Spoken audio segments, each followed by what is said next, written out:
The truth is that no one dared to contradict the most feared man at one of Melbourne's finest restaurants. Until one seemingly ordinary night, a new Australian waitress with a heart marked by life and surprising strength decided to face him, in front of everyone. What happened next? No one could have predicted. Secrets were exposed, masks fell, and amid the chaos, something extraordinary happened. This is a story of quiet courage, unexpected justice, and new beginnings that bloom when least expected. Prepare yourself for an emotional journey that will warm your heart. Melbourne's twilight painted the windows of the Kookaburra Room in soft amber hues as Sky Holloway adjusted her crisp white shirt one last time before her shift. The restaurant stood as a beacon of refined dining in the heart of the city, its sandstone facade and elegant Art Deco features drawing the eye even among the modern high-rises surrounding it. "First day jitters?" asked Maggie, the hostess, a woman in her 50s with kind eyes and a practiced smile. Sky nodded, tucking a strand of her chestnut hair behind her ear. "It's been a while since I've worked in fine dining." "You'll do brilliantly," Maggie assured her, straightening a menu that didn't need straightening. "Just remember the specials, smile at the right moments, and—" Her voice trailed off as she glanced toward the door. Something in Maggie's expression changed, a subtle tightening around the eyes, a slight stiffening of her shoulders. Sky followed her gaze to see a man entering the restaurant. He moved with the confidence of someone who owned not just the building, but the very ground beneath it. His navy suit looked tailored to perfection, his crocodile skin shoes gleaming under the restaurant's soft lighting. But it was his eyes that caught Sky's attention, cold, calculating, as if perpetually measuring the worth of everything they observed. "Byron Carver," Maggie whispered unnecessarily. "Table 7, always table." 7? Sky had heard the name, of course. Byron Carver was one of Melbourne's most successful real estate developers, with properties stretching from the Docklands to the eastern suburbs. His face occasionally graced business magazines and local news segments, always serious, never smiling. "Is he a regular?" Sky asked, noting how the staff seemed to melt into the background as he passed. Maggie's laugh held no humor. "3 times a week like clockwork. Always alone, always demanding perfection." She hesitated, then added in a lower voice, "Everyone has their Byron stories, just tread carefully." Before Sky could ask more, Jared Flynn, the floor manager, appeared beside them. He was tall and slender, with a perpetually worried expression that deepened as he noticed Byron. Settling at his table, "Maggie, make sure we have the 2018 penfolds ready. And Sky," he turned to her with an apologetic look, "I know it's your first night, but you'll be taking Mr. Carver's table." "Me? But I thought—" "Marcus called in sick." Jared's tone suggested this was no coincidence.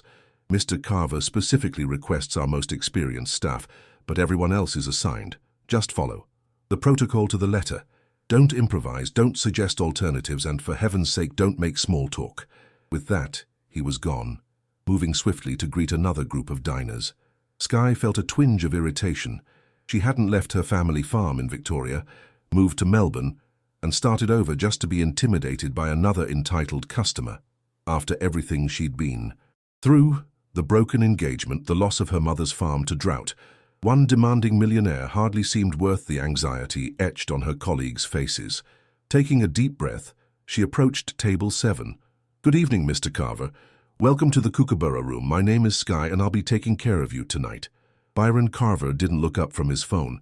"The 2018 penfolds." Canted. "And don't bring the menu. I'll have the Wagyu rare with the seasonal truffle accompaniment." "No, please, no thank you, not even eye contact." "Of course, sir. Would you prefer to start with any of our— If I wanted appetizers, I would have ordered them." He finally looked up, his gaze sharp. "New, aren't you?" "Yes, sir, first night." Something like amusement flickered across his face. "Then here's your first lesson. Efficiency over conversation. The wine, now." Sky maintained her professional smile, though it no longer reached her eyes. "Right away, Mr. Carver." As she walked away, she noticed something she hadn't before. An older gentleman sitting alone in a corner booth watching the exchange with interest. Unlike the other diners with their animated conversations and laughter, he sat in contemplative silence, his attention moving between Byron and the restaurant staff with quiet observation. The kitchen was a controlled chaos of sizzling pans and barked orders. Sky found the wine steward, who was already preparing Byron's decanter with practiced motions. "He's in a mood tonight," the steward said, carefully pouring the ruby liquid. Full moon, perhaps. Is he always like that? Skye asked. Several nearby staff exchanged glances. Remember Alicia? One of the line cooks asked. Left in tears after he sent back the same dish 3 times, the sous chef replied. And poor David? Fired after Byron complained about water spots on his glass. The steward handed Skye the decanter and glass. Just don't engage, love. Serve, smile, survive. As Skye returned to the dining room, she couldn't help but feel a knot forming in her stomach, not from fear but from a familiar indignation. She'd spent too much of her life bending to others' wills, watching her father tolerate disrespect from banks and buyers during the farm's decline, seeing her fiancé walk away when times got tough. The lesson she'd taken from her season of loss wasn't submission, but resilience. Still, this was just a job, a stepping stone to rebuilding her life in Melbourne. Making waves on her first night wouldn't serve anyone, least of all herself. Byron barely acknowledged the wine when she presented it. He sampled it with the practiced motion of someone for whom such luxury was commonplace, then dismissed her with a nod. Throughout the meal, Skye maintained a professional distance, appearing only when necessary. She noticed that Byron never looked at the staff. Not really. They were merely mechanisms facilitating his evening, no more worthy of regard than the chair he sat upon. From the corner of her eye, she saw the quiet man in the corner booth still watching. There was something familiar about him, though she couldn't place it. Perhaps he was another business mogul or local celebrity. As she cleared Byron's plate, he finally spoke again. The wine paired poorly with the dish. Skye paused. I'm sorry to hear that, sir. The sommelier specifically recommended. The sommelier is wrong. A 2018 Penfolds Bin 169 Coonawarra would have been the superior choice with Wagyu. Skye knew enough about wine to recognize the error in his statement. Actually, sir, the Bin 169 wasn't produced in 2018 due to adverse weather conditions in Coonawarra. The 2019 vintage was exceptional, though. The silence that followed seemed to pull all the oxygen from the room. Nearby conversations quieted. A waiter froze mid-stride. Byron Carver's eyes narrowed, fixing on Skye with an intensity that would have wilted most. Are you correcting me? The reasonable response would have been to apologize, to retreat. But something in his tone, the sheer disbelief that anyone would dare challenge him, sparked something in Skye. I'm simply providing accurate information, sir, she said, her voice steady. The Kookaburra room prides itself on wine knowledge. Byron's jaw tightened. For a moment, he seemed genuinely taken aback by her composure. Then, with deliberate slowness, he reached for his half-full wineglass. Let me show you what I think of your accurate information. With a flick of his wrist, he sent the contents of the glass flying, not at Skye, but at the pristine white tablecloth, splattering drops of deep red wine across her shirt in the process. The restaurant fell silent. The red wine bloomed across Skye's white shirt like a cruel watercolor, each drop marking the boundary between who she had been moments before and who she would choose to be now. Time seemed to slow as she felt every eye in the restaurant upon her, some pitying, others horrified, many simply relieved it wasn't them standing in her shoes. Byron Carver's lips curled into a smirk, satisfaction evident in his cold eyes. He expected tears, perhaps, or stammering apologies. He expected her to scurry away, humiliated and defeated. He did not expect her to step forward. I'm not here to be your punching bag, Skye said, her voice quiet, but carrying in the stunned silence of the restaurant. You don't get to treat people like dirt just because you never learned kindness. The words weren't loud or dramatic. They weren't delivered with rage or indignation. They flowed from her with the simple clarity of truth, and perhaps that's why they landed with such impact. Byron's smirk faltered, replaced by an expression Skye suspected few had ever witnessed. Genuine surprise. How dare you speak to me that way? He managed, his voice tight with controlled fury. Do you have any idea who I am? I know exactly who you are, Mr. Carver. Skye maintained eye contact, her posture straight despite the stain spreading across her chest. You're someone who believes wealth buys the right to mistreat others. I've met men like you before, on much smaller scales perhaps, but with the same belief that their importance excuses their behavior. She took a breath, aware of Jared hovering anxiously nearby, of Maggie's wide eyes at the hostess station, of the complete stillness that had fallen over the dining room. I may be just a waitress to you, but I deserve basic respect. We all do. She gestured subtly to the other staff. Your money may buy you the best table and the finest wine, but it doesn't entitle you to treat people as less than human. Byron's face flushed crimson. He pushed back his chair with such force it nearly toppled. Get me the manager now. I'm right here, Mr. Carver. Jared stepped forward, his face a mask of professional concern, though his hands trembled slightly. Please allow me to fire her. Immediately. Byron stabbed a finger toward Skye. Or I'll ensure this establishment doesn't see another weekend. Jared's Adam's apple bobbed as he swallowed hard. Mr. Carver, I understand your frustration, but perhaps we could... Now. Byron's voice rose, sharp enough to make nearby diners wince. Skye felt a curious calm. She'd known the consequences the moment she'd spoken, yet she couldn't bring herself to regret it.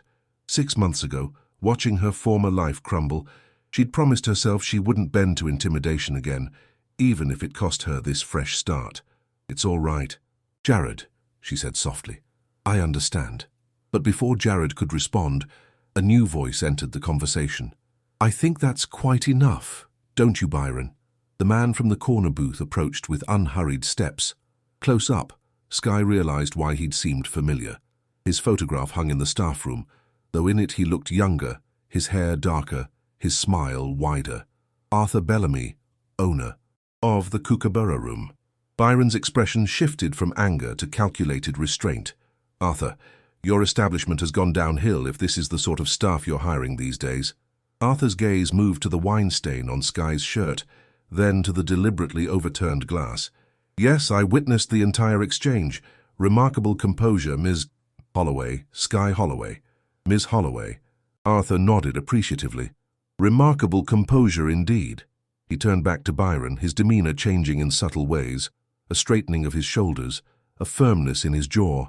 I've sat in that corner booth 3 nights a week for 5 years, Byron. I've watched you reduce my staff to tears, demand impossible accommodations, and create an atmosphere of dread with your mere presence. Byron's eyes narrowed. Your staff has consistently failed to meet basic standards of service. If you had any business sense...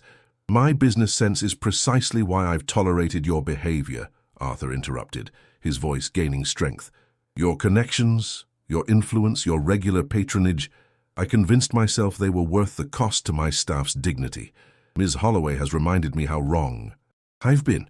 A murmur rippled through the restaurant. Skye noticed several servers exchanging glances of disbelief. Even Jared seemed rooted to the spot, his professional mask slipping to reveal naked astonishment. Are you seriously taking her side? Byron's incredulity was tinged with something new, uncertainty. I'm not taking sides, Byron. I'm making a business decision. Arthur's tone was matter of fact.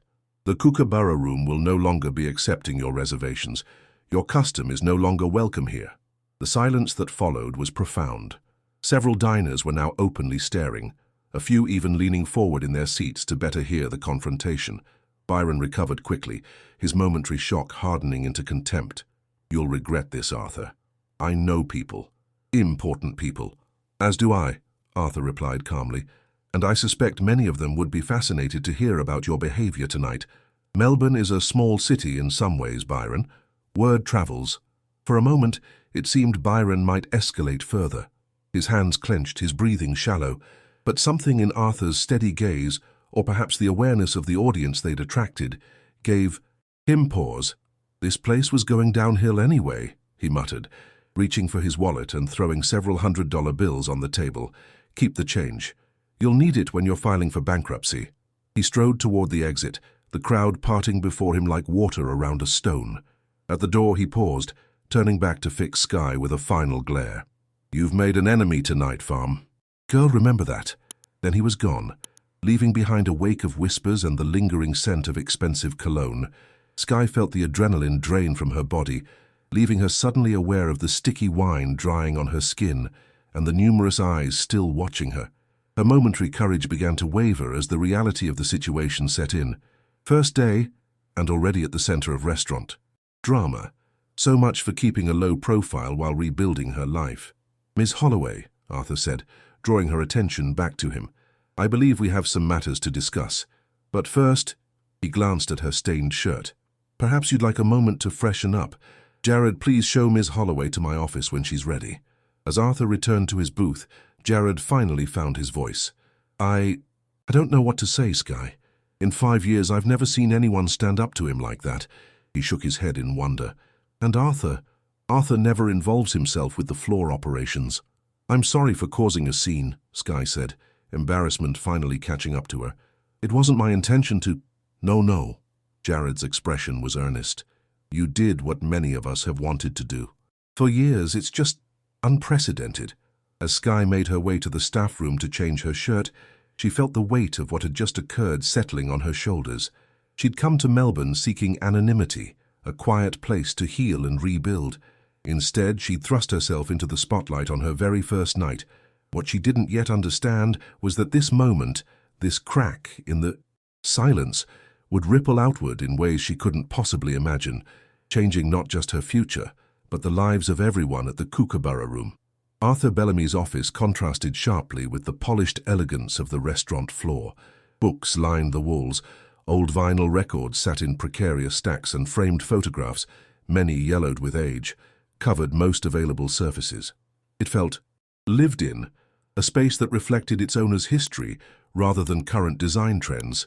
Sky, now wearing a borrowed blouse from the staff's spare clothing collection, sat across from Arthur, a steaming cup of tea warming her hands. She hadn't spoken since entering the office, unsure what to expect after the confrontation with Byron Carver. 27 years, Arthur said finally, breaking the silence. He gestured to a framed photograph of a much younger version of himself, standing proudly before the Kookaburra Room's grand opening. "That's how long I've owned this restaurant. Built it from nothing after immigrating here from Liverpool, with just my mother's recipes and my father's work ethic," he sighed, a deep sound that seemed to come from somewhere beyond mere tiredness.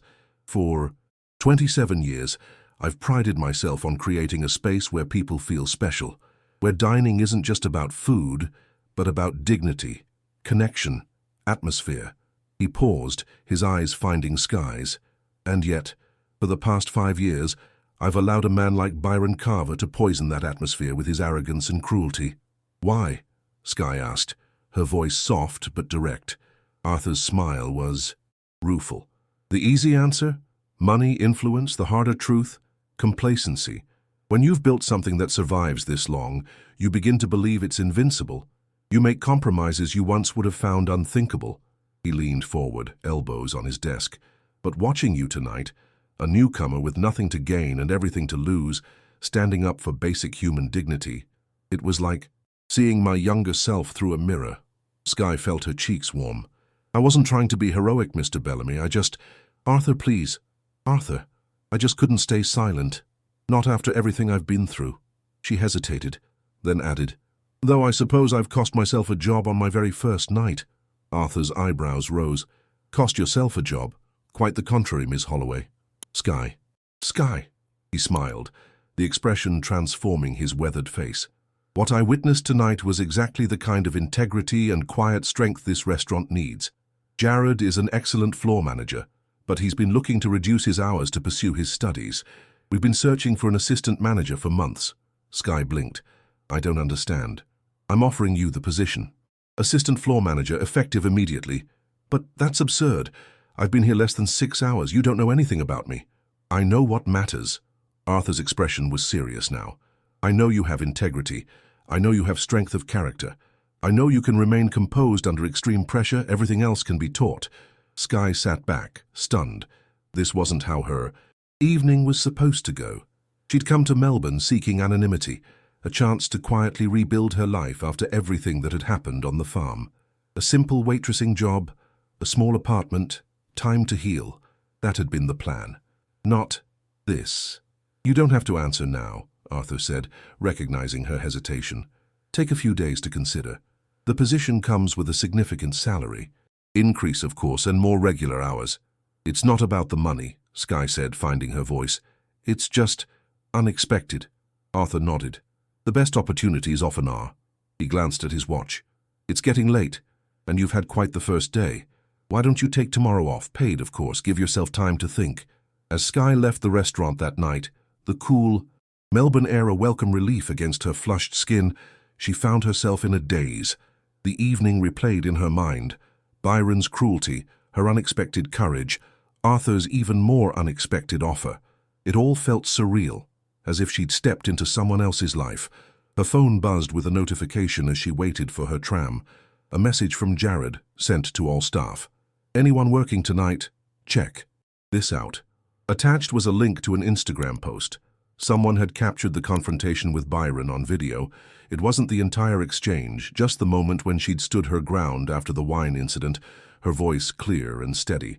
I'm not here to be your punching bag. You don't get to treat people like dirt just because you never learned kindness. The post already had thousands of likes and hundreds of comments. Sky felt her stomach drop as she scrolled through them. Who is this queen standing up to Melbourne's biggest jerk? That's Byron Carver. My friend worked at his office and said he made people cry weekly. We need more people like this waitress in the world. Where is this restaurant? I want to go there just to support her. Sky closed the app with trembling fingers. This wasn't part of the plan. None of this was part of the plan. She'd come to Melbourne to disappear, not to become a viral sensation. As the tram approached, she stared at her reflection in its windows. A woman she barely recognized anymore, thrust suddenly into the spotlight she'd been desperately avoiding. The next morning, Sky woke to more notifications than she'd ever seen on her phone. Friend requests from strangers, messages from people she hadn't spoken to in years, even an interview request from a local morning show. She ignored them all, making coffee in the tiny kitchen of her sparsely furnished apartment. The space still felt temporary, unlived in. Boxes remained unpacked, walls undecorated. She hadn't been ready to commit to permanence, not after everything. A text from a number she didn't recognize made her pause. Is this the waitress from last night's video? This is Claire Mackenzie from Melbourne Morning. We'd love to have you on the show to talk about standing up to workplace bullying. Sky deleted it without responding. Another text arrived. This one from a name she did recognize, though she hadn't seen it on her phone in over 8 months. Eliza, her estranged sister, saw the video, proud of you. 4 words. Just 4 words after months of silence.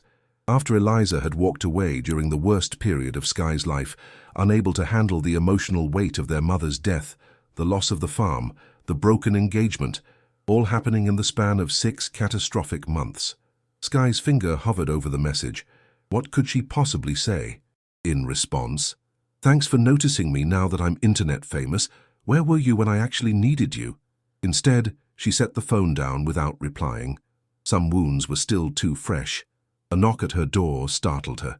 Few people knew her address, and she wasn't expecting any packages. Through the peephole, she saw Maggie from the restaurant, holding a small paper bag and wearing a concerned expression. Sorry to drop by unannounced, Maggie said when Sky opened the door. Jared mentioned where you lived, and I thought you might need, well, a friendly face. The unexpected kindness nearly undid Sky. She'd been so focused on maintaining her composure, on rebuilding her life brick by solitary brick, that genuine warmth felt almost foreign. Come in, she managed, gesturing to her sparse living room. Sorry about the boxes, I haven't really settled in yet. I brought muffins, Maggie said, holding up the bag, and gossip from the restaurant if you want it. Over fresh blueberry muffins and strong tea, Maggie filled Sky in on the aftermath of the previous night. The video's everywhere, she said, confirming what Sky already knew. The Kookaburra rooms. Instagram followers have tripled. We're fully booked for the next 2 weeks. People specifically requesting the table where that waitress stood up to the rich bully. Sky groaned. That's not what I wanted. Of course not, Maggie said gently. But sometimes the universe has other plans. She hesitated, then added, Arthur told me about the job offer. I don't know what to do, Sky admitted. I came here to start over quietly, not to whatever this is. Maggie studied her for a moment. You know, when I first started at the Kookaburra room 15 years ago, I was running from something too. Sky looked up, surprised by the woman's perceptiveness. We all have our seasons of loss, Maggie continued, echoing the phrase Sky herself had used to describe her past. The question is, whether we let them define us forever. Byron Carver's penthouse suite occupied the top 2 floors of the Prism, one of Melbourne's most exclusive residential towers. Floor-to-ceiling windows offered panoramic views of the city skyline and Port Phillip Bay beyond. At night, the city lights created a tapestry of twinkling stars below, mirroring the real ones above. Yet on this particular morning, Byron noticed none of it. He paced the length of his living room, phone pressed to his ear, his free hand clenched into a fist. "I don't care how you do it," he was saying, voice tight with controlled rage. "I want everything you can find on Arthur Bellamy and the Kookaburra room. Financial records, health code violations, staff complaints, anything I can use." He listened for a moment, then cut off the person on the other end. "And the waitress, Sky Holloway. I want to know where she came from, why she's in Melbourne, what skeletons she has in her closet." Another pause. "No, this isn't about revenge," he said, though his tone suggested otherwise. "It's about consequences. When you humiliate Byron Carver in public, you pay the price. Simple as that." He ended the call and tossed his phone onto the sleek leather sofa. The device immediately began ringing again, the third call from his PR team that morning. Apparently, the video of last night's confrontation had gone viral. Melbourne millionaire shutdown was trending locally on Twitter. Byron ignored the call. Public opinion was fickle. It would shift when he wanted it to. He had built his empire on understanding how to manipulate perceptions, how to turn even the most damaging situations to his advantage. His intercom buzzed. "Mr. Carver, Ms. Reynolds is here to see you." "Send her up," he replied, straightening his posture and composing his features into a mask of calm authority. Rebecca Reynolds, his executive assistant for the past 8 years, entered moments later.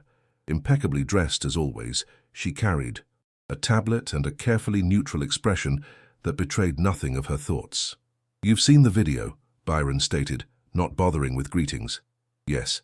Rebecca's voice was professional, measured. "Our PR team is monitoring the situation. It's gaining traction, but nothing we can't handle." And what, Mr. Carver? What's your assessment?" Byron rarely asked for others' opinions, but Rebecca had proven her value over the years. Her judgment, though he would never admit it aloud, was often better than his own in matters of public perception. Rebecca hesitated, then set her tablet down. "Honestly, you came across poorly, very poorly. The public loves an underdog story, and that waitress, Sky Holloway, she's the perfect underdog. Rural background, standing up to power, quiet. Dignity in the face of, well, in the face of what?" Byron's voice had a dangerous edge. "In the face of behavior that appeared bullying and entitled," Rebecca finished, maintaining eye contact despite his glare. It was why he kept her around. Her unflinching honesty, even when it wasn't what he wanted to hear. Byron turned away, looking out at the city he'd helped shape through countless real estate developments. "What do you suggest?" "A strategic retreat. Let this blow over, perhaps a carefully worded statement expressing regret for the misunderstanding." "Regret?" Byron scoffed. "I'm not apologizing to a waitress." "I didn't say apologize, I said express regret for the misunderstanding. There's a difference." Rebecca's tone remained even. "This isn't about her. It's about your reputation, your business relationships. Carver Developments has 3 major projects requiring council approval next month. Do you want council members watching that video before they vote?" Byron fell silent. Rebecca, as usual, had a point. His business empire required more than just financial acumen. It required relationships, influence, the right kind of reputation. Being seen as a bully wasn't conducive to either. "Draft something," he said finally. "Nothing overly conciliatory. Make it clear this has been blown out of proportion." Rebecca nodded, making a note on her tablet. "There's something else you should know. About the Kookaburra room." Byron raised an eyebrow. "It's part of the Carlton Heritage Precinct Revitalization Project, the one you've been interested in for the Carver Foundation's cultural investment portfolio." The irony wasn't lost on Byron. Just last month, he'd been discussing with his foundation directors the possibility of investing in Melbourne's cultural landmarks, a way to soften his image and create tax advantages simultaneously. And Arthur Bellamy? Respected in the restaurant industry, no obvious vulnerabilities. The restaurant is financially sound, though not exceptionally profitable. Rebecca paused. "There is one interesting connection, however. His daughter, Lauren Bellamy, is an environmental lawyer who has opposed several of your developments in the past." Byron's expression shifted slightly. Not quite a smile, but something calculating. "Is that so? How interesting." "Mr. Carver," Rebecca said, her voice taking on a cautionary tone. "May I speak freely?"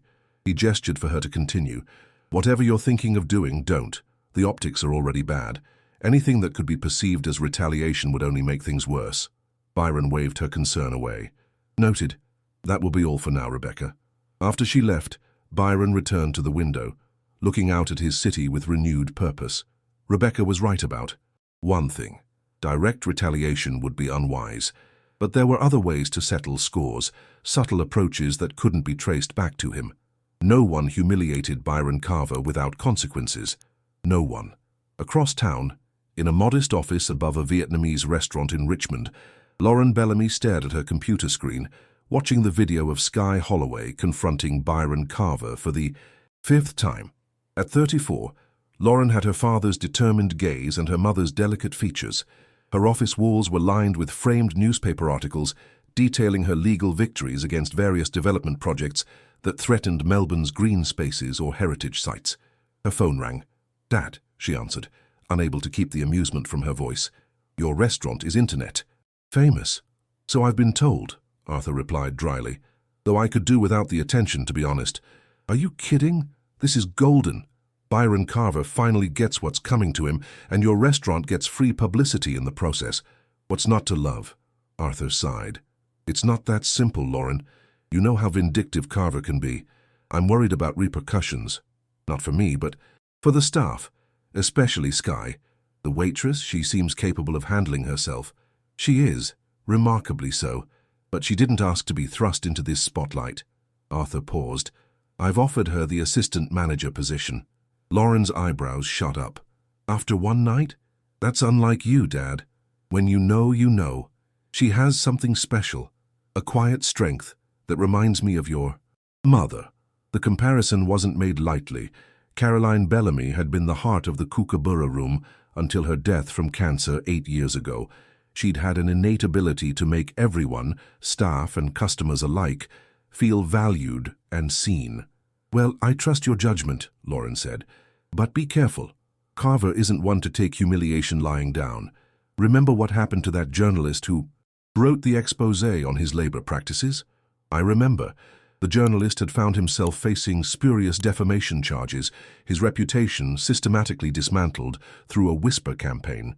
Legally, he can't touch you for refusing service, but he has other ways of making life difficult." "I'm aware," Arthur's voice hardened slightly, "but I'm not backing down, Lauren.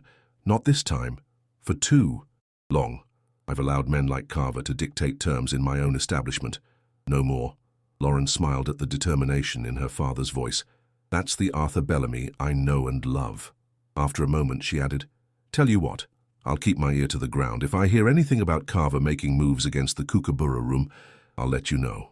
After hanging up, Lauren found herself watching the video again. There was something about Sky Holloway that intrigued her, a depth behind her composed exterior, suggesting layers of experience beyond her years, the kind of person who had weathered storms and emerged stronger for it. She made a mental note to visit her father's restaurant soon. This Sky Holloway seemed like someone worth knowing. 1 week after the confrontation with Byron Carver, Sky stood behind the host stand of the Kookaburra Room, surveying the bustling dining room with a mixture of pride and disbelief. Every table was filled. The waiting list extended to 2 hours, and the staff moved with a renewed energy that transformed the restaurant's atmosphere. She had accepted Arthur's offer after 3 days of careful consideration. The position of assistant manager felt like both an opportunity and a responsibility, a chance to rebuild her life in a meaningful way, but also a commitment to the restaurant and its people that she hadn't anticipated making so soon after arriving in Melbourne. "2 couples just walked in without reservations," Maggie said, appearing at her side. "I've told them the wait is substantial, but they're willing to stick around on the off chance there's a cancellation." Sky consulted the reservation system on the tablet. "The Barnes party of 4 is 15 minutes late. Give them another 5, then offer their table to the walk-ins." Maggie nodded approvingly. "You're settling into this role rather nicely." "It helps to have good teachers," Sky replied with a small smile. The truth was, she found comfort in the structure and purpose of the job. After months of uncertainty following the loss of her family farm, there was something grounding about having clear problems to solve, systems to manage, people who depended on her judgment. "Sky?" Jared approached, his expression apologetic. "Table 12 is asking for a manager." something about their wine selection. "I'll handle it," she said, smoothing her blazer, a recent purchase that still felt slightly foreign compared to the t-shirts and jeans she'd worn on the farm. As she made her way through the dining room, Skye couldn't help but notice the occasional glances of recognition from patrons. The video had given her an unwelcome level of local fame. Some diners even requested to be seated in her section, not realizing her new role meant she no longer served tables. "Good evening," she greeted table 12, a middle-aged couple celebrating an anniversary. "I understand you had a question about your wine." The woman looked up, her eyes widening slightly in recognition. "You're her, the one from the video." Skye maintained her professional smile. "I'm Skye Holloway, assistant manager. How can I help with your wine selection tonight?" The couple exchanged glances. "Actually," the man said, "we just wanted to say we admire what you did. Standing up to that bully took courage." "That's very kind of you," Skye replied, deflecting the praise. "Now, about that wine. Our sommelier has suggested the 2016 Yarra Valley Pinot Noir, but if you'd prefer something different..." By the time she returned to the host stand, Skye had managed 3 similar interactions, customers more interested in her viral moment than their dining experience. It was flattering but exhausting, this constant reminder of a night she would rather put behind her. "You're handling the attention well," Arthur observed, appearing beside her with a stack of new menus. "Better than I would at your age." "It's strange," Skye admitted. "I never wanted to be recognized." "I just wanted peace," Arthur suggested. She nodded.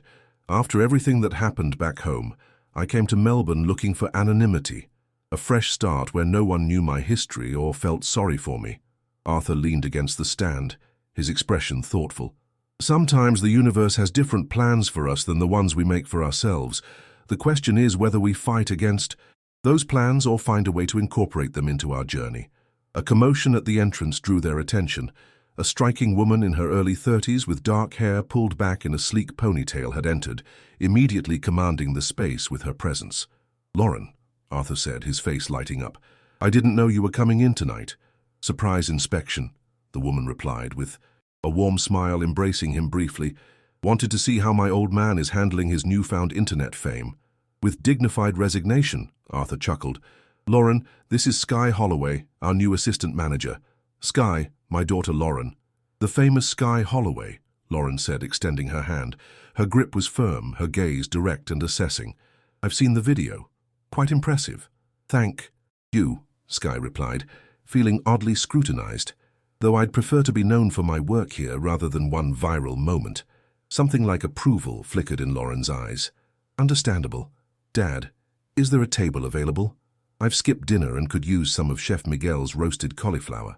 "For you, always." Arthur gestured to a small table near the kitchen, not the best in the house, but intimate and relatively quiet. "Skye, would you mind getting Lauren settled? I need to check on that private party in the back room." As Skye led Lauren to her table, she was acutely aware of the other woman's measured gaze.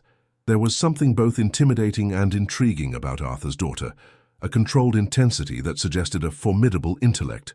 "So," Lauren said once. They were seated. "Assistant manager after one night of service. That's quite the promotion trajectory." There was no judgment in her tone, merely curiosity, but Skye felt defensive nonetheless. "It wasn't my intention to leapfrog the usual hierarchy." "I'm sure it wasn't," Lauren replied, unfolding her napkin. "My father doesn't make impulsive decisions about his restaurant. If he offered you the position, he saw something in you worth investing in." Skye relaxed slightly. "He's been very kind." "Kind, yes, but never sentimental when it comes to business." Lauren's expression softened. "The Kookaburra room is his life's work, his and my mother's. He wouldn't entrust any part of it to someone he didn't believe in." There was a moment of silence as Skye absorbed this information. "I'll try to live up to his faith in me." "I believe you will." Lauren glanced around the restaurant. "It feels different in here. Lighter somehow. The staff seems happier." "Banning Byron Carver has had an unexpectedly positive effect on morale," Skye acknowledged with a small smile. Lauren's expression turned serious. "Has there been any blowback? Any indication Carver is planning some form of retaliation?" The question took Skye by surprise. "Not that I'm aware of." "Should we be concerned?" Let's just say I've crossed paths with Byron Carver professionally, and he doesn't take defeat gracefully. Lauren leaned forward slightly. In my experience as an environmental lawyer, men like Carver don't simply walk away when their ego is bruised. They recalculate, reposition, and return when least expected. A chill ran through Skye. She hadn't considered the possibility of long-term consequences from that night. What do you think he might do? I don't know, Lauren admitted. But I'd advise both you and my father to stay alert. Carver has resources and connections throughout Melbourne.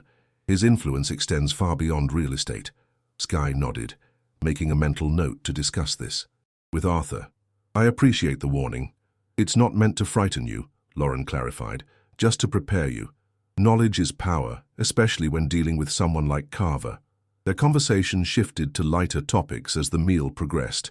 Lauren's legal work protecting Melbourne's heritage buildings, Skye's adjustment to city life after years in rural Victoria, their shared love of early morning runs along the Yarra River. By the time Lauren departed 2 hours later, Skye felt she'd made a potential ally, perhaps even a friend. It was an unexpected development, but a welcome one. After months of isolation following her losses back home, the simple act of connecting with someone new felt like progress. Later that night, as Skye locked up the restaurant after the last staff member had departed, she found herself lingering in the quiet dining room. The space felt different after hours, intimate and full of echoes, as if the walls had absorbed fragments of countless conversations, celebrations and connections that had unfolded within them.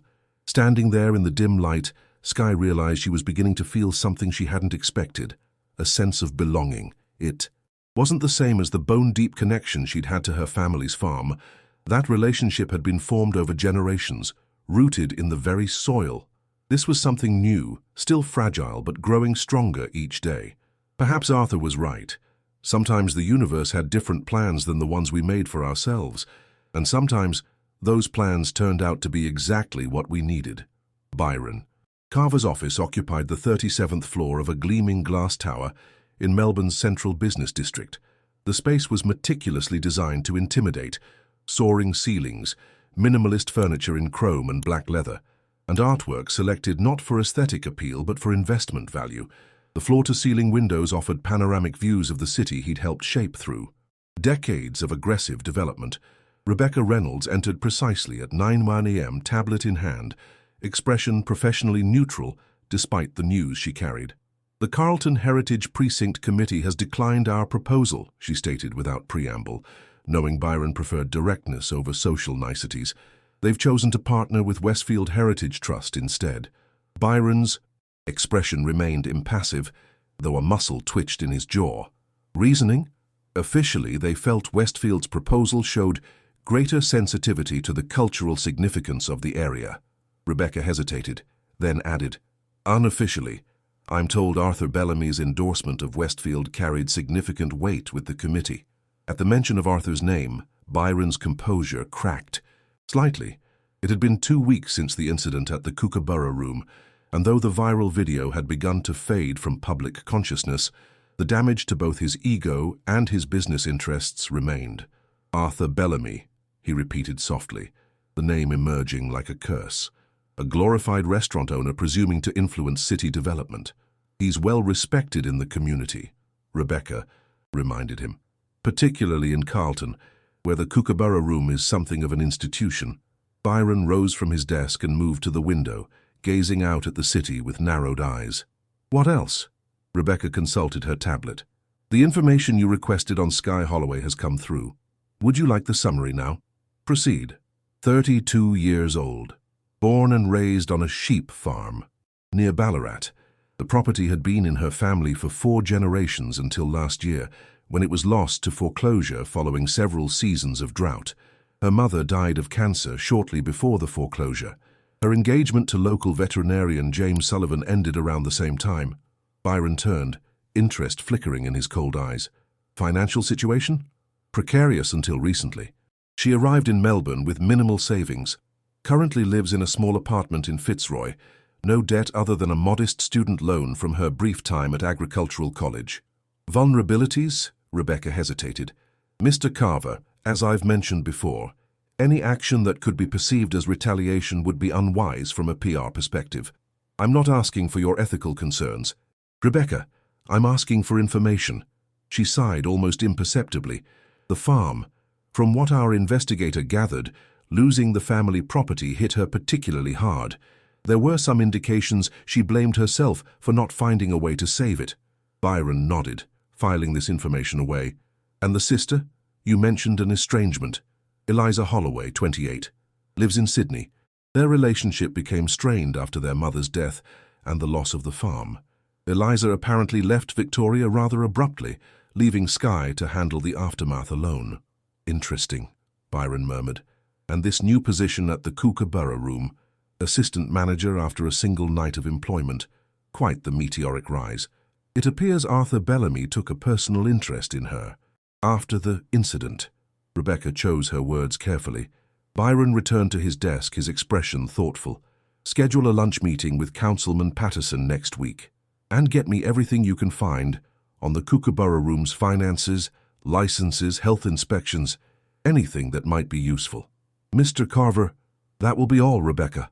After she'd gone, Byron remained at his desk, fingers steepled beneath his chin. Most people misunderstood his approach to conflict.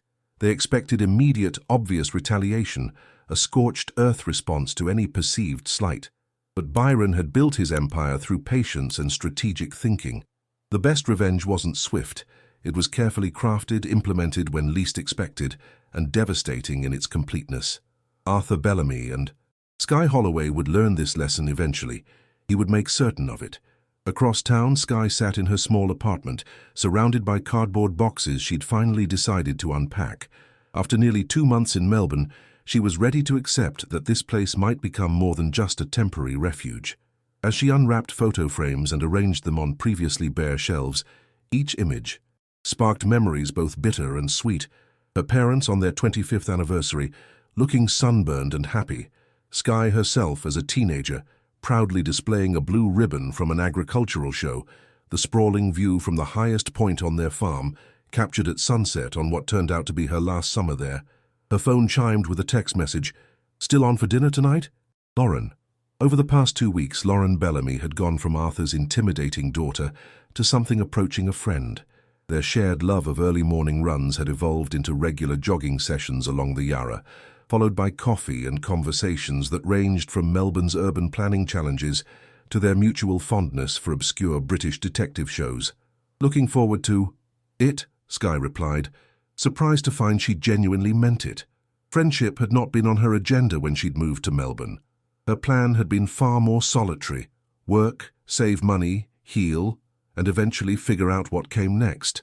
Connections meant vulnerability, and vulnerability had cost her dearly back home. Yet here she was, unpacking boxes, making dinner plans, putting down tentative roots, in soil she'd never expected to find nurturing. Her phone rang, a number she didn't recognize with a Sydney area code. Hello? Sky? It's Eliza. The sound of her sister's voice after so many months of silence made Sky sink onto the couch, clutching the phone tightly. Eliza, she managed. This is unexpected. I know. Her sister's voice was hesitant, lacking its usual confidence. I should have called sooner, after I saw that video. The video? Sky echoed, unable to keep the edge from her voice. Not after Mum died, not after we lost the farm, not after James left. A viral video is what finally gets you to pick up the phone. The silence that followed was heavy with unspoken grief and recrimination. I deserved that, Eliza finally said, her voice small. I handled everything. Badly, Sky. When Mum got sick, when the farm started failing, I just couldn't face it. I couldn't be strong like you. I wasn't strong, Sky corrected her, feeling old anger and hurt rise to the surface. I was just there. Someone had to be. Someone had to make the funeral arrangements and deal with the bank and pack up the house. Someone had to stay and face it all. I know. And I left you. To do it alone. Eliza's voice broke slightly. I've spent months trying to figure out how to apologize for that, how to even begin making amends. Then I saw that video, and you were standing up to that awful man, with the same quiet strength you've always had. And I felt so proud, and so ashamed. Sky closed her eyes, absorbing her sister's words. The anger was still there, but alongside it was something else. A weary recognition that holding on to resentment was its own kind of burden. "Why are you calling now, Eliza? What do you want?" "I want to see you," her sister replied simply. "I'm coming to Melbourne next weekend for a work conference. I thought maybe we could meet for coffee or a drink or whatever you're comfortable with." Sky hesitated. Part of her wanted to refuse, to protect herself from the potential hurt of reconnecting with someone who had abandoned her when she needed support most. But another part, perhaps the part that had found the courage to stand up to Byron Carver, recognized that healing couldn't happen without risk. "One coffee," she said finally. "I can't promise more than that." "One coffee is more than I deserve," Eliza replied, relief evident in her voice. "Thank you, Sky." After hanging up, Sky returned to her unpacking with renewed purpose, carefully arranging books on shelves and hanging a few cherished paintings on the previously bare walls. The conversation with Eliza had left her feeling unsettled, but also strangely lighter, as if even the acknowledgement of their shared pain had shifted something within her.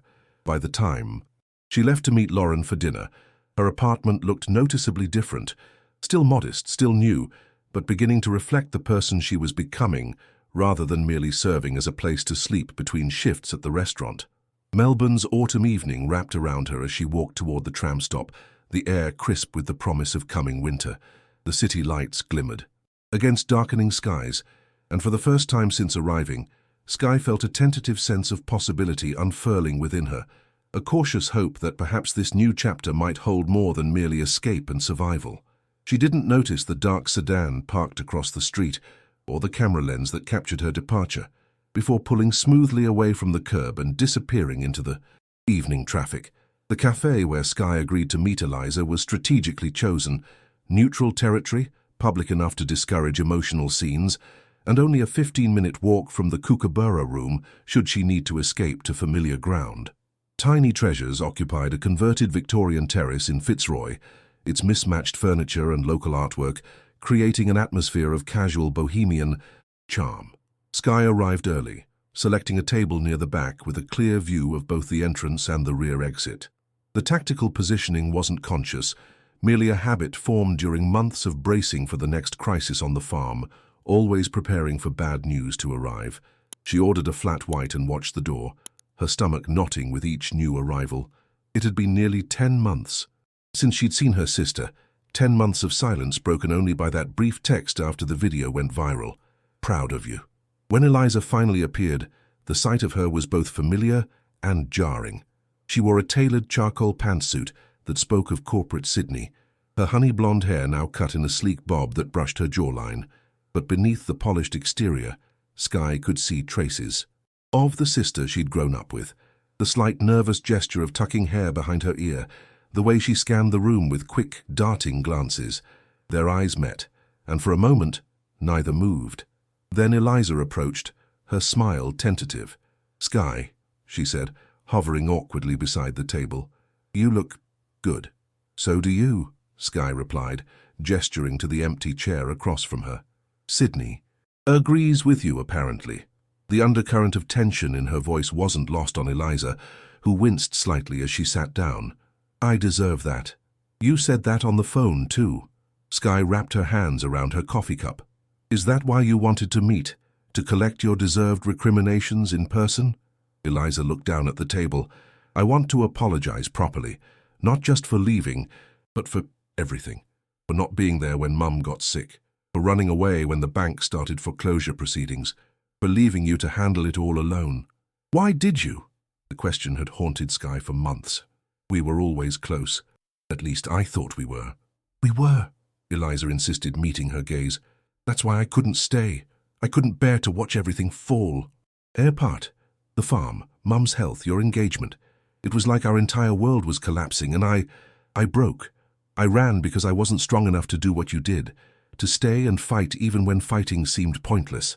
A waitress approached, and Eliza ordered a chai latte, the brief interruption giving Sky a moment to absorb her sister's words.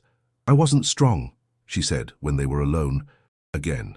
"I was terrified every single day, but someone had to feed the animals and talk to the bank and drive Mum to chemotherapy. Someone had to keep going. And that someone was always you," Eliza said softly. "Even when we were kids. You were the responsible one, the steady one. I was the dreamer who needed rescuing. Skye felt a flicker of old resentment, quickly followed by a wave of exhaustion. What was the point of rehashing ancient dynamics? The past couldn't be changed, the wounds couldn't be unmade. Why now, Eliza? It's been almost a year. Eliza's chai arrived, and she wrapped her hands around the mug, mirroring Skye's posture. Honestly, when I saw that video, you standing there with wine staining your shirt, speaking with such quiet dignity, it forced me to face what I'd done, how I'd abandoned you when you needed me most. She took a breath. And then last month I started seeing a therapist. She helped me realize I was carrying this massive guilt about leaving, but doing nothing to address it. Just wallowing. So I'm part of your therapy homework? Skye couldn't keep the edge from her voice. No, Eliza replied firmly. You're my sister, my only family. And I miss you. Her voice cracked slightly on the last words. The simple admission penetrated Skye's carefully constructed defenses in a way accusations or elaborate apologies couldn't have. She felt her own eyes grow warm with unexpected tears. I missed you too, she admitted quietly. Even when I was furious with you. Something shifted between them then. Not forgiveness exactly, but a tentative opening, a willingness to consider the possibility of reconciliation. Tell me about Melbourne, Eliza said after a moment. This new job, the restaurant, are you happy? Skye considered the question, one she hadn't really asked herself since arriving in the city. I'm healing, she said finally. The restaurant helps. The people there, Arthur, Maggie, Jared, they've been unexpectedly kind. And there's Arthur's daughter, Lauren. We've become friends, I think. That's good, Eliza said, genuine warmth in her voice. You deserve kindness, Skye. You always have. They talked for nearly 2 hours, carefully navigating around the most painful topics, while reconnecting over shared memories and catching up on each other's lives. By the time they parted with a slightly awkward hug on the sidewalk outside, something had been restored between them. Not the easy closeness of their childhood, but a fragile bridge spanning the chasm of hurt and absence. I'm here until Sunday, Eliza said. Maybe we could have dinner before I go back to Sydney. Skye hesitated only briefly. I'd like that. I could show you the Kookaburra room if you're interested. I'd love that. As Eliza walked away, Skye felt lighter somehow, as if a weight she'd grown accustomed to carrying had been partially lifted. The reconciliation wasn't complete. There were still unspoken hurts, still trust to be rebuilt, but it was a beginning. She was so absorbed in her thoughts that she almost collided with a man walking briskly around the corner. I'm sorry, she began automatically, then froze as she recognized him. Mr. Carver. Byron Carver looked as surprised as she felt, his momentary expression of shock quickly masked by cool composure. He was dressed casually by his standards, a tailored sports coat over a black shirt, no tie, but still exuded the same intimidating aura she remembered from the Kookaburra room. Miss Holloway, he acknowledged with a slight nod. Melbourne is a smaller city than one might think. Skye straightened, keenly aware of their last interaction and its viral aftermath. Apparently so. An uncomfortable silence stretched between them. Skye felt her heart rate accelerate, fight-or-flight instincts activating despite the public setting. To her surprise, Byron spoke first. I believe I owe you an apology for my behavior that night. It was unbecoming. The words seemed rehearsed, delivered with the mechanical precision of someone checking an unpleasant task off a list. Yet the mere fact that Byron Carver was apologizing, however insincerely, struck Skye as significant. Thank you, she replied cautiously. Though I suspect this apology wasn't entirely your idea. Something like reluctant amusement flickered in his eyes. My PR team suggested it would. Be prudent, yes, but the sentiment is genuine enough. I acted poorly. Skye studied him, trying to reconcile this controlled, almost civil man with the one who had thrown wine in petulant anger. Well, for what it's worth, I accept your apology. Byron nodded, clearly ready to end the awkward encounter. Good day, Miss Holloway. As he moved to step around her, Skye found herself speaking again. Mr. Carver? He paused, one eyebrow raised in question. Everyone has bad days, she said, but they don't define us unless we let them become patterns. It was the same thing her mother had told her after her first heartbreak at 16, a gentle reminder that momentary pain need not become a permanent state. Why she felt compelled to offer this wisdom to Byron Carver of all people, she couldn't have explained. Something unreadable passed across his face. For a moment, the carefully constructed facade seemed to slip, revealing something more complex beneath. Perhaps surprise that she would offer anything resembling kindness after their previous encounter. "An interesting perspective," he said finally. "Good day, Miss Holloway." Skye watched him walk away, his posture rigid, his pace deliberately measured. The encounter left her feeling strangely unsettled, as if something significant had occurred that she couldn't quite identify.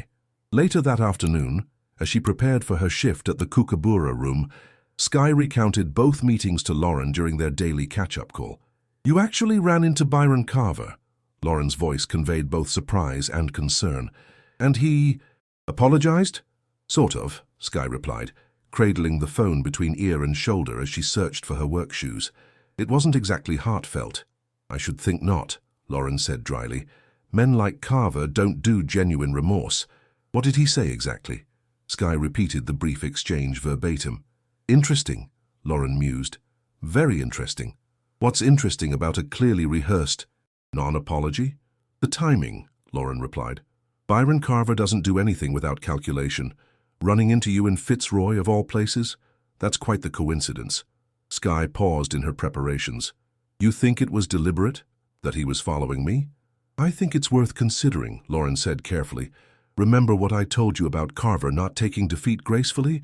Just be aware, Skye. Keep your eyes open." The warning cast a shadow over what had otherwise been a day of unexpected healing. As Skye made her way to work, she found herself glancing over her shoulder more than once, a prickle of unease disturbing the tentative sense of peace she'd begun to cultivate in her new life. The Kookaburra room hummed with Friday night energy, clinking glasses, animated conversations, the occasional burst of laughter rising above the general din.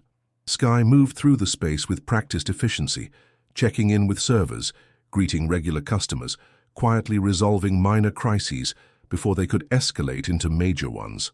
2 months into her role as assistant manager, she had found her rhythm.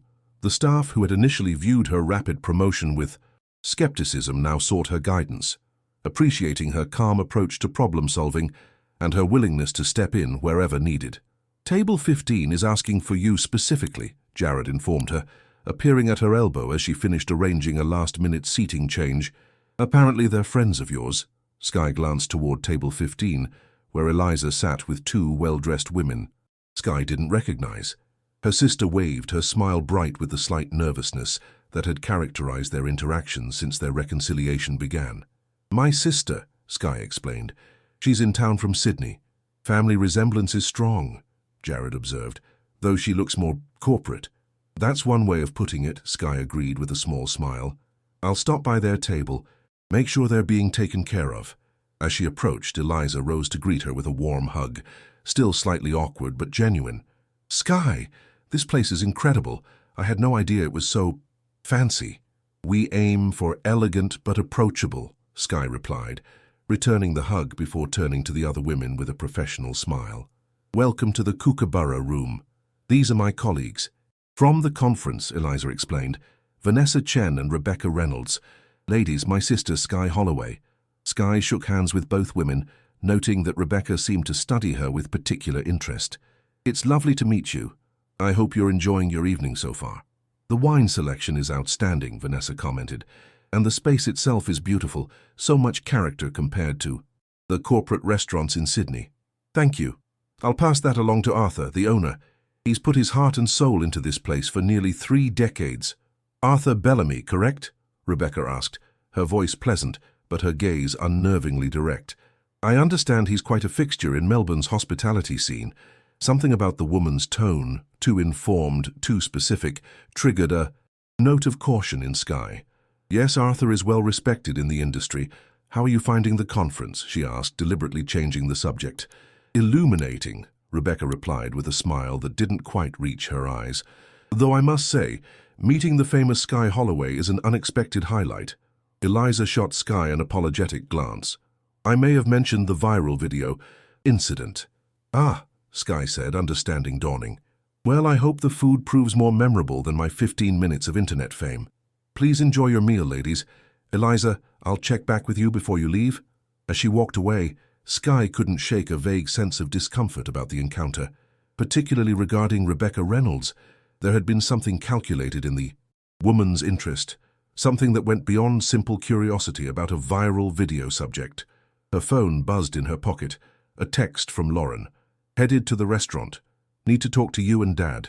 Important." The terseness of the message was unusual for Lauren, who typically communicated in full, carefully punctuated sentences. Something was wrong. Lauren arrived 20 minutes later, her normally impeccable appearance slightly disheveled, as if she'd rushed directly from her office without her usual attention to detail. She spoke briefly to the hostess, who directed her toward Arthur's office. Skye was helping resolve a mix-up with a wine order when Jared appeared at her side again, his expression concerned. "Arthur wants you in his office, says it's urgent." She found Arthur and Lauren deep in conversation, their twin expressions of concern causing her stomach to tighten with apprehension. "Skye, come in," Arthur said, gesturing to an empty chair. "Close the door, please." Lauren paced the small office, her energy tightly contained but palpable. "I just got a call from a contact at the city council," she said without preamble.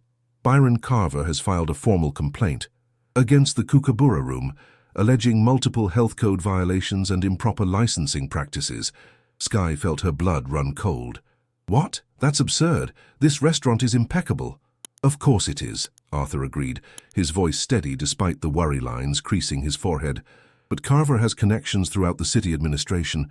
He's managed to expedite an inspection for tomorrow morning, Saturday, our busiest breakfast service." "Can he do that?" Skye asked, looking between father and daughter. "Technically, no," Lauren replied, her legal mind clearly working through the implications. "Inspections require proper notice, unless there's an emergency concern involving public safety. But Carver has leveraged his relationship with Councilman Patterson to push this through as a priority review." "This is retaliation," Skye said quietly, the pieces falling into place. "For banning him from the restaurant, for the viral video, for all of it." Arthur nodded grimly. "It appears so. The timing is too perfect to be coincidence," Lauren added. "And there's more. My source tells me Carver has been asking questions about the original building permits from when Dad renovated in 2005. He's fishing for technical violations." Skye thought suddenly of her strange encounter with Byron, of his too convenient apology, and then another realization struck her. "Rebecca Reynolds," she said, the name suddenly registering. "She's here tonight with my sister." Arthur and Lauren exchanged glances. "Rebecca Reynolds is Byron Carver's executive assistant," Lauren confirmed. "Has been for years. She's having dinner with Eliza right now," Skye said, rising from her chair. "This isn't a coincidence. They must have planned this somehow." "Skye, wait," Arthur cautioned. "Let's think this through before jumping to conclusions about your sister. I need to talk to her." Skye moved toward the door, her mind racing.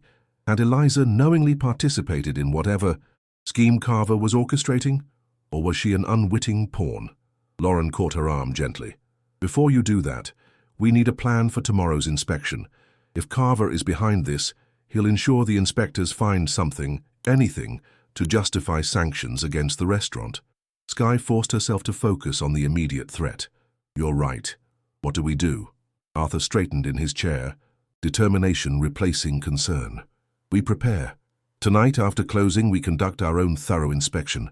Every corner, every refrigerator, every piece of equipment, everything must be spotless and in perfect working order." "I'll contact our lawyer," Lauren added. "Make sure we have all the proper documentation ready, licenses, permits, staff certifications, everything.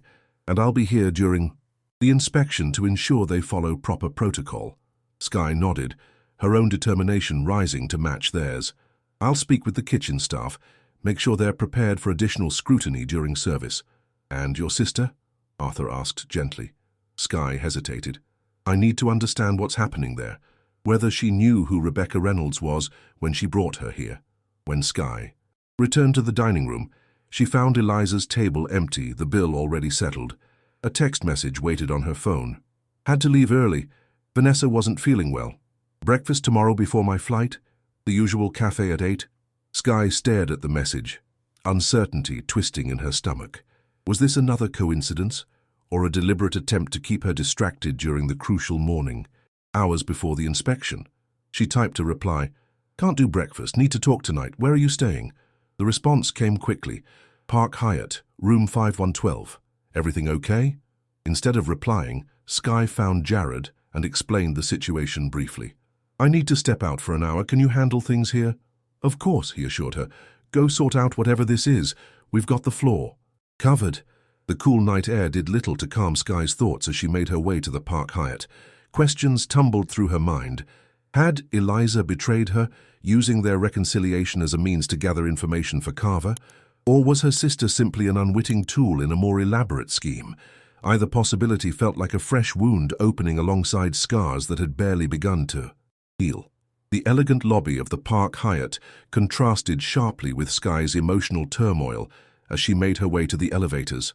By the time she knocked on room 512, she had composed herself outwardly, though her heart raced with apprehension. Eliza opened the door, surprise evident on her face. "Sky, I didn't expect you to—" She stopped, registering her sister's expression. "What's wrong?" "Rebecca Reynolds," Sky said, stepping into the room. "Do you know who she is?" Eliza's brow furrowed in confusion. "One of the conference attendees. Vanessa introduced us yesterday." "Why?" "She works for Byron Carver. She's his executive assistant." Eliza's eyes widened. "The man from the video? Your horrible customer? I had no idea, Sky, I swear." The genuine shock in her sister's face eased. Some of Sky's worst fears, but raised new questions. "It's too much of a coincidence, Eliza. She specifically wanted to come to the Kookaburra room tonight. She asked about Arthur by name." "Oh, God." Eliza sank onto the edge of the bed. "I mentioned we were having dinner at your restaurant. She seemed interested, said she'd heard good things about it. I thought she was just being polite." Sky believed her. The dismay in her sister's expression couldn't be feigned. "There's more," she said, sitting beside Eliza. "Carver has engineered a surprise health inspection for tomorrow morning. He's trying to damage the restaurant, possibly get it shut down. Because of you? Because you stood up to him? Because of all of it?" Sky replied wearily. "The confrontation, the video, Arthur banning him from the restaurant. He's not used to consequences." Eliza reached for her hand. "What can I do to help?" The simple question, so different from the abandonment of months past, caught Sky off guard. "You believe me? Just like that?" "Of course I believe you," Eliza said firmly. "You're my sister, and I'm done running away when things get difficult." She squeezed Sky's hand. "So, tell me how I can help." For the first time since learning of Carver's scheme, Sky felt a glimmer of hope. The road to reconciliation with her sister might be longer and more complex than she'd imagined. But in this moment, facing this new challenge, they were united once again. "Actually," she said slowly, an idea forming, "there might be something you can do. Something that could make a real difference." Dawn painted Melbourne's skyline in hues of gold and crimson as Sky arrived at the Kookaburra room. Despite having left the restaurant well past midnight after a thorough cleaning and preparation session, she felt oddly energized. Purpose had a way of pushing exhaustion to the background. She found Arthur already in the kitchen, reviewing protocols with Chef Miguel and the morning staff. The typically bustling space had an air of tense anticipation, everyone aware of the impending inspection and its potential consequences. "Everything looks immaculate," Sky observed, running a finger along a stainless steel countertop. "As it should," Arthur replied, the shadows under his eyes betraying his own late night. "We've done everything we can to prepare. Now, we just need to operate normally and trust that truth will prevail." Lauren arrived shortly after, her professional demeanor firmly in place. She carried a leather portfolio containing all the restaurant's documentation, licenses, permits, staff certifications, inspection histories. "The inspectors are scheduled to arrive at 9:30, she informed them. "I've briefed our lawyer. She'll be on standby if needed." Sky checked her watch. "That gives us about 2 hours. Is there anything else we can do?" "Yes," Lauren said, her expression serious. "We need to understand exactly what Carver is hoping to accomplish. This isn't just about finding violations.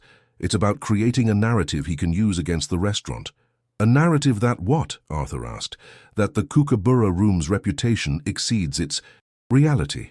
That beneath the charm and acclaim there are serious issues. Essentially, he wants to publicly undermine what you've built, Dad." Skye thought of her conversation with Eliza the previous night, of the plan they'd formulated together. "I might have a way to counter that narrative," she said cautiously, "but it depends on a few things falling into place." Before she could elaborate, her phone chimed with a text message from Eliza. Operation Truth is a go. She agreed to meet for coffee, 8:30 at the lobby cafe. Skye felt a surge of hope. "I need to step out for about an hour," she told Arthur and Lauren, "but I'll be back well before the inspectors arrive." "Is this related to your sister?" Arthur asked gently. "Did you sort things out?" "Yes," Skye replied with a small smile. "Turns out Eliza was an unwitting pawn in Carver's game. Now she's helping us turn the tables." "Be careful," Lauren cautioned. "Carver didn't get where he is by being easily outmaneuvered." "I know, but neither did we." Skye arrived at the Park Hyatt's elegant lobby cafe at precisely 8:25, spotting Eliza and Rebecca Reynolds already seated at a corner table, taking a deep breath to steady. Herself, she approached them. "Skye?" Eliza greeted her with a convincing display of surprise. "I thought you couldn't make breakfast." "Plans changed," Skye replied, taking the empty seat. "Good morning, Ms. Reynolds." Rebecca's composed expression flickered briefly with something like wariness. "Ms. Holloway, this is unexpected." "Is it?" Skye asked, meeting the woman's gaze directly. "I'd have thought running into Byron Carver's executive assistant at my restaurant, the night before a surprise health inspection he engineered, would be the unexpected part." Rebecca set down her coffee cup with deliberate care. "I'm not sure what you're implying." "I'm not implying anything, I'm stating facts." Skye's voice remained calm, controlled. "Fact 1. You work for Byron Carver. Fact 2. You arranged to dine at the Kookaburra room last night, using my sister as an unwitting connection. Fact 3. This morning, health inspectors are descending on the restaurant at Carver's request, despite no history of violations." Eliza, playing her part perfectly, turned to Rebecca with an expression of hurt confusion. "Is this true? Did you use me to get information about my sister's restaurant?" Rebecca glanced between the sisters, clearly reassessing the situation. "Business is business, Ms. Holloway. Nothing personal." "It became personal the moment you involved my family," Skye countered. "But that's not why I'm here. I'm here to offer you some advice." "Advice?" Rebecca's eyebrow arched skeptically. "Yes. Tell Mr. Carver to reconsider his approach. The Kookaburra room will pass. Today's inspection with flying colors. We have nothing to hide, and we have something he might not expect." "Which is?" Skye smiled slightly. "Integrity, documentation, and people who believe in the truth." Rebecca studied her for a long moment, professional calculation evident in her gaze. "You're very confident for someone whose livelihood is on the line." "I've lost a family farm, a mother, and a fiancée within the span of 6 months," Skye replied quietly. "I've learned what truly matters and what doesn't. A bully's tantrum, even a wealthy, powerful bully, falls firmly in the latter category." She stood, having delivered her message. "Enjoy your breakfast, Ms. Reynolds, and do pass along my regards to Mr. Carver." As she turned to leave, Rebecca's voice stopped her. "Ms. Holloway, he's not someone who gives up easily." Skye looked back. "Neither am I."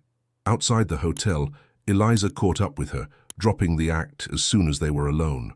"That was amazing. Did you see her face when you laid out those facts?" "Did she agree to the second part of the plan?" Skye asked anxiously. Eliza nodded, excitement dancing in her eyes. "Yes, she's curious enough to come. I played the corporate women should stick together angle, and it worked. She'll be there at 9:45. "Perfect." Skye checked her watch. "That gives us just enough time." When they arrived back at the Kookaburra room, Skye found Arthur and Lauren huddled in conversation, with 2 stern-faced health inspectors who had arrived early. Lauren's expression was professionally neutral, but the tight set of her shoulders betrayed her tension. "Ah, Skye," Arthur called when he spotted her. "These gentlemen are from the Department of Health. They're conducting an inspection today." "Welcome," Skye greeted them with confident professionalism.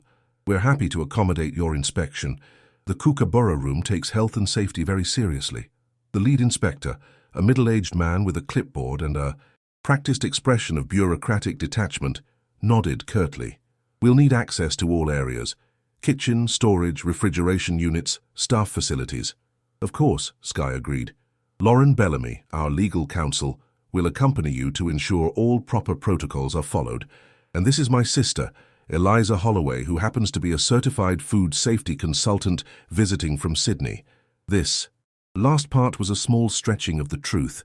Eliza had indeed taken food safety certification courses during her brief stint managing a cafe in Sydney, but she was hardly a consultant. Still, the presence of another professional observer might encourage the inspectors to be particularly thorough in following proper procedures.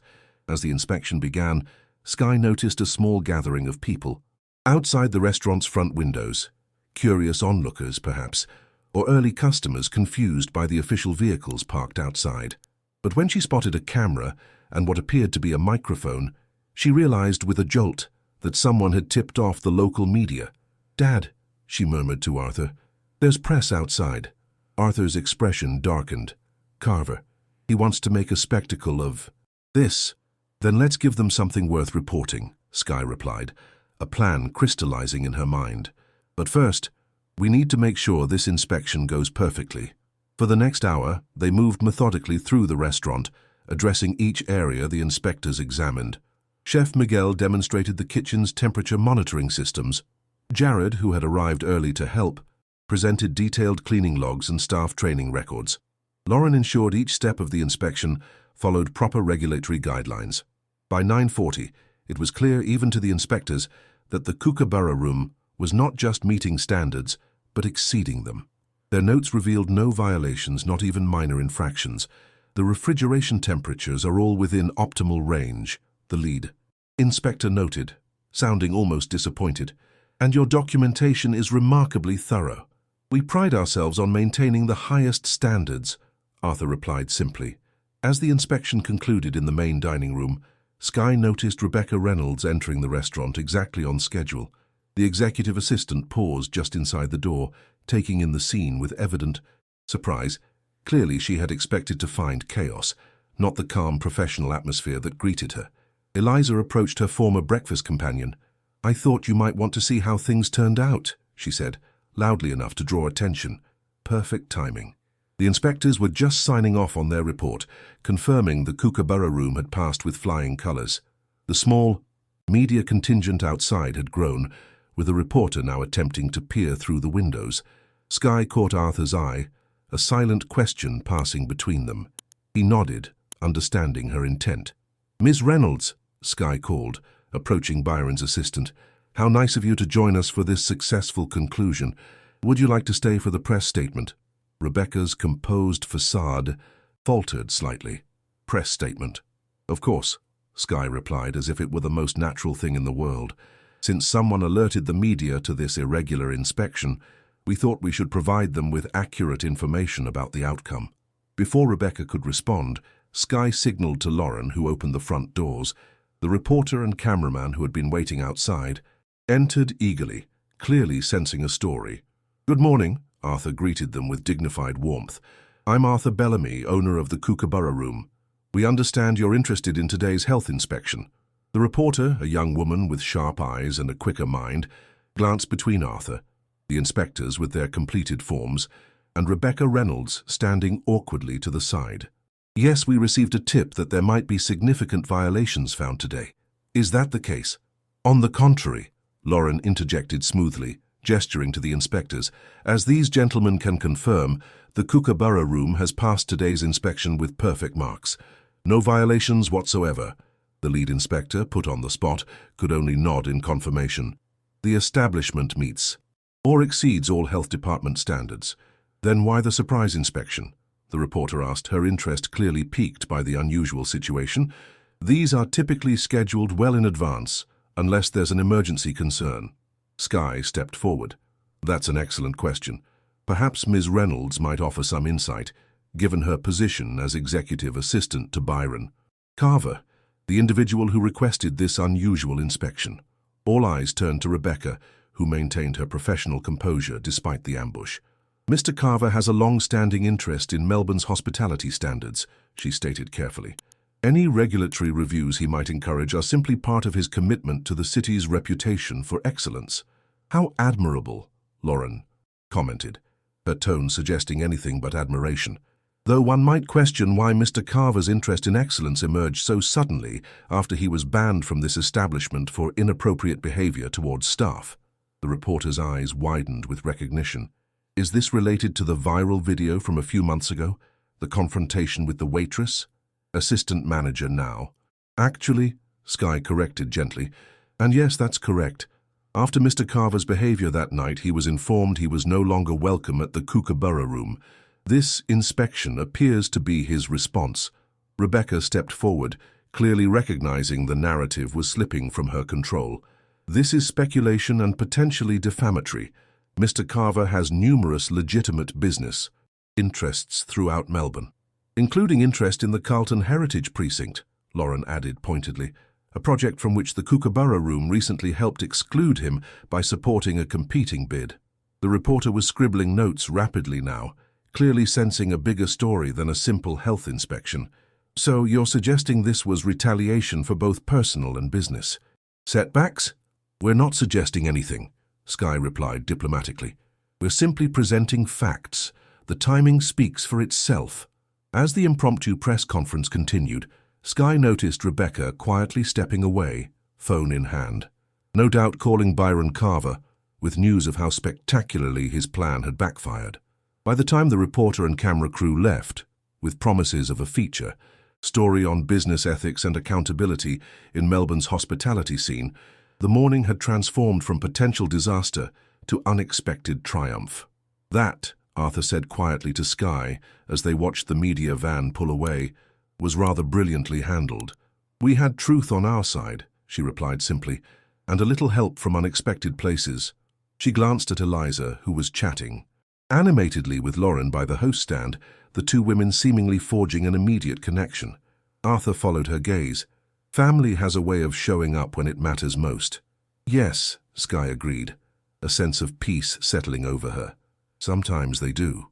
3 months after the failed health inspection, the Kookaburra room glowed with warm light against the early winter darkness. The restaurant had been closed for the evening, its tables rearranged to form one long communal setting running the length of the main dining room. White linens, crystal glassware, and arrangements of native Australian flowers created an atmosphere of intimate celebration.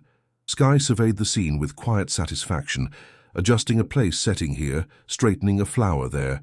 Tonight was special, the official launch of the Kookaburra Room's community dinner series, a monthly event, bringing together Melbourne's culinary enthusiasts, local producers, and neighbourhood residents for a shared meal highlighting seasonal ingredients. The idea had been hers, inspired by memories of communal harvests on her family farm. Arthur had embraced it enthusiastically, seeing in it an extension of his original vision for the restaurant as a place of connection and belonging. Everything looks perfect, Lauren said, appearing beside her with 2 glasses of sparkling wine. She handed one to Sky. A toast to new traditions. To new traditions, Sky echoed, clinking her glass against Lauren's. Over the past months, their friendship had deepened into something that felt like family, a bond strengthened by shared challenges and mutual respect. The aftermath of the inspection had unfolded in unexpected ways. The media coverage had indeed focused on the apparent retribution attempt, casting the Kookaburra room in a sympathetic light while raising questions about business ethics and power dynamics in Melbourne's close-knit hospitality community. Byron Carver had issued a carefully worded statement, denying any improper motives, but the damage to his reputation had been done. Several city council members had publicly distanced themselves from him, and rumours circulated that at least one major development project had lost investor support. Have you heard the latest about Carver? Lauren asked, as if reading Sky's thoughts. What now? He's announced a new foundation focused on hospitality, industry training and support, specifically targeting rural youth interested in culinary careers. Sky raised an eyebrow, attempting to rehabilitate his image. Probably, Lauren conceded. But the funding is real, and the program actually sounds meaningful. Sometimes good things emerge from complicated motivations. Sky considered this, thinking of her own complicated journey to Melbourne and the Kookaburra room. True enough. The restaurant's doors opened, and Eliza entered, her face brightening when she spotted Sky. Since their reconciliation, Eliza had begun making regular trips to Melbourne, rebuilding their relationship weekend by weekend, conversation by conversation. The prodigal sister returns, Sky teased, embracing her. With gifts, Eliza replied, presenting a bottle of wine from that little vineyard near Ballarat that Dad used to love. The casual mention of their father, his favorite wines, his sayings, his habits, had become easier over time. Grief, Sky was learning, evolved rather than disappeared. It softened, making space for joy alongside sorrow. He would have loved tonight, Sky said softly. Community, good food, family. He would have loved seeing. You flourish here, Eliza corrected, squeezing her hand. I know I do. Staff and guests began arriving. Jared with his university classmates, Maggie with her husband, Chef Miguel and his kitchen team, local farmers who supplied the restaurant, regular customers who had become friends. Arthur moved among them as host and patriarch, his joy in the gathering evident in every gesture. As Sky welcomed newcomers, she noticed a familiar figure hovering uncertainly near the entrance. Rebecca Reynolds, elegant as always in a simple black dress, holding a small gift bag. Ms. Reynolds, Sky greeted her, surprise evident in her voice. This is unexpected. I received an invitation, Rebecca replied, from Arthur Bellamy. Sky glanced across the room, where Arthur was engaged in animated conversation with a local cheese producer. He caught her eye and offered a small knowing smile. Well then, Sky said, recovering quickly. Welcome to our community dinner. Please come in. Rebecca hesitated. I want to be clear. I'm here in a personal capacity, not representing Mr. Carver in any way. Understood. Sky gestured toward the gathering. Tonight isn't about professional allegiances. It's about breaking bread together. As Rebecca moved into the room, gradually relaxing as she was drawn into conversation with other guests, Sky felt a sense of completion, of circles closing. Arthur approached, observing her contemplative expression. Having second thoughts about my guest list? Not at all, Sky replied honestly. It feels right, somehow. Healing rather than holding grudges. The restaurant business has taught me many things, Arthur said, but perhaps the most important is that there's always room at the table for one more. Resentment makes poor company for a good meal. Sky smiled at the wisdom in his words. My mother used to say something similar. The farm teaches forgiveness, she'd tell us.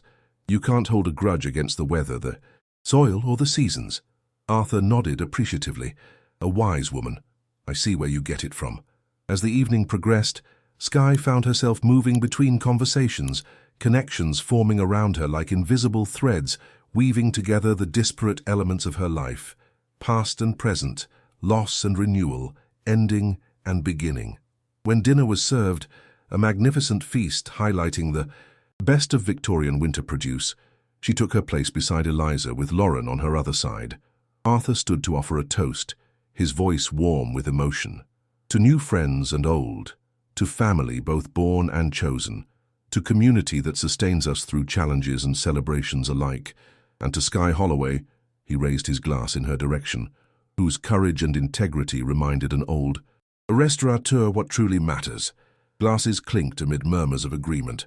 Sky felt her cheeks warm with the acknowledgement, but more importantly, she felt something she hadn't experienced since before her mother's illness, a sense of rightness, of belonging exactly where she was. Later, as guests lingered over dessert and conversation, Sky stepped outside for a moment of quiet reflection. Melbourne's winter night embraced her with cool air and city lights reflecting off rain-slicked streets. She thought of how far she had come from that first night at the Kookaburra Room, the nervous new waitress assigned to the dreaded table 7. The restaurant door opened behind her, and Lauren joined her in the quiet darkness. Too much socializing? She asked with understanding. Just taking a moment, Sky replied. Sometimes I need to step back and appreciate how much has changed. Lauren nodded.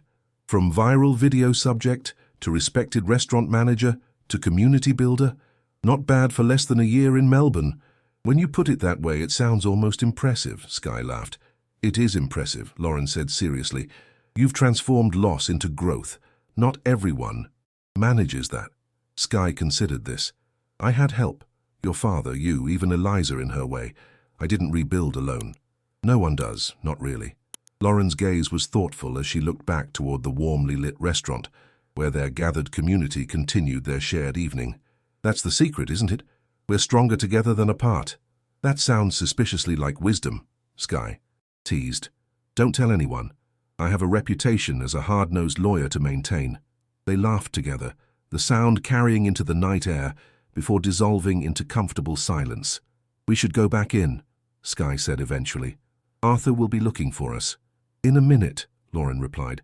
First, I have a question for you. Sky raised an eyebrow. Should I be concerned? Not at all. I'm planning a weekend hike in the Dandenongs next month. Would you be interested in joining? The simple invitation carried deeper meaning, a continuing, a future friendship, plans that extended beyond the immediate present. Another thread in the new tapestry of Sky's life. I'd love to, she answered honestly. As they returned to the warmth and light of the restaurant, Sky felt a profound sense of gratitude wash over her. The path that had led her here had been marked by loss and pain, by difficult choices and unexpected challenges.